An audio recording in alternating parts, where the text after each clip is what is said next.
Pemirsa seri pemahaman Skriptura yang saya kasihi dalam Kristus Yesus, kita akan membahas seri SPS kelima yang mengambil tema Kitab Rut.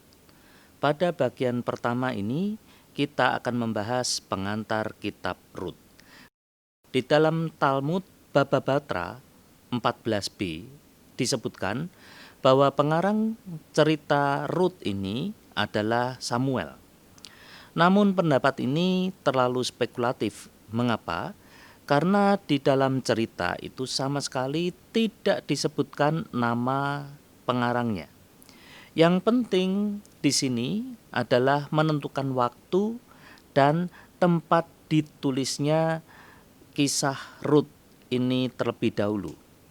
Pendapat mengenai penempatan waktu ditulisnya kitab itu sangat beragam. Paling tidak ada 3 bagian atau 3 kelompok, yaitu yang pertama, apakah kitab ini ditulis pada masa sebelum pembuangan, yang kedua masa pembuangan, atau yang ketiga ditulis sesudah pembuangan.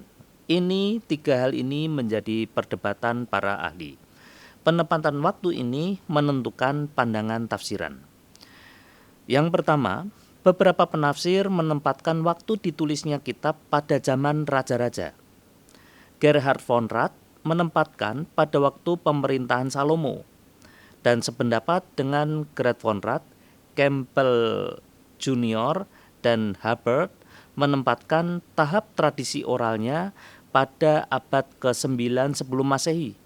Dan juga Meinhold menempatkannya pada era raja-raja awal dengan argumen bahwa di dalam kitab ini terdapat pandangan teologis pra-deuteronomistis dengan spesifikasi pada tradisi Bethlehem.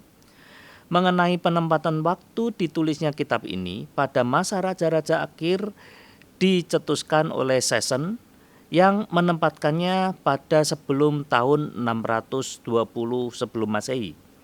Argumentasi yang diberikan bahwa di dalam kitab Rut terdapat pandangan pra-deuteronomistis, sehingga kitab ini harus ditempatkan pada waktu sebelum pembuangan. Lalu yang kedua, sangat sedikit penafsir yang menempatkan waktu ditulisnya kitab ini pada zaman pembuangan. Sebagai contoh, Frevel, seorang sarjana perjanjian lama di Universitas Bochum, berpendapat bahwa kesamaan teologi penebusan antara kitab Rut dan Deutero-Yesaya ini membuktikan bahwa kitab ini ditulis pada zaman pembuangan. Lalu yang ketiga, kebanyakan para ahli itu berpendapat bahwa kitab ini ditulis pada zaman setelah pembuangan dan bukan pada zaman pembuangan atau sebelum pembuangan. Hal ini didasarkan beberapa alasan, yaitu yang pertama, di dalam kitab suci Ibrani, kitab ini ditempatkan pada bagian ketubim. Namun, ini bukanlah alasan yang kuat untuk membuktikan bahwa kitab Rut merupakan tradisi yang muda. Jadi, masih perlu diberikan alasan-alasan yang lain. Alasan yang kedua, dari sisi bahasa, banyak dijumpai di dalam kitab Rut kata-kata yang berasal dari bahasa Aram dan juga istilah-istilah yang mempunyai karakter Ibrani akhir. Lalu yang ketiga, kemungkinan besar kitab Rut ditulis bersamaan dengan waktu ditulisnya kitab Esra dan Nehemia. Hal ini didasarkan dengan bukti, yaitu bahwa pada masa itu terdapat karakter akan peran wanita dalam pengambilan keputusan di dalam kehidupan umat. Keikutsertaan para wanita dalam pekerjaan membangun kota.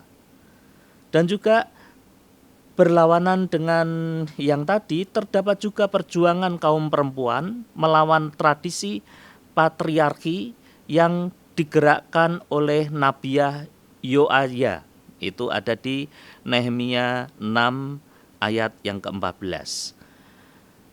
Bahwa peran kaum wanita mulai diperhitungkan dalam kehidupan umat. Oleh karena pengetahuan tentang teks-teks hukum dan penggunaannya dalam situasinya, maka dapat disimpulkan bahwa penulis berasal dari kalangan terpelajar. Penulis menulis kitabnya bersamaan dengan waktu penulisan kitab-kitab Ezra dan Nehemia. Penulis kitab Rut menempatkan posisinya yang berlawanan dengan tradisi di dalam Ezra dan Nehemia. Dan jika di dalam Ezra dan Nehemia diungkapkan tentang pemisahan diri umat Israel dari orang-orang non-Israel dan melawan akan keinginan meminang gadis-gadis non-Israel, maka di dalam kitab Rut tradisi yang memojokkan kaum non-Israel serta kaum perempuan ini sangat dilawan. Oleh karena perjuangan keras penulis dan kelompoknya bagi kaum wanita yang muncul dalam kitab Rut dari awal cerita sampai akhir, maka kekonsekuenan dalam hal perspektif kepada kaum wanita ini membuktikan bahwa penulis kitab ini adalah seorang wanita yang memperjuangkan haknya. Amin.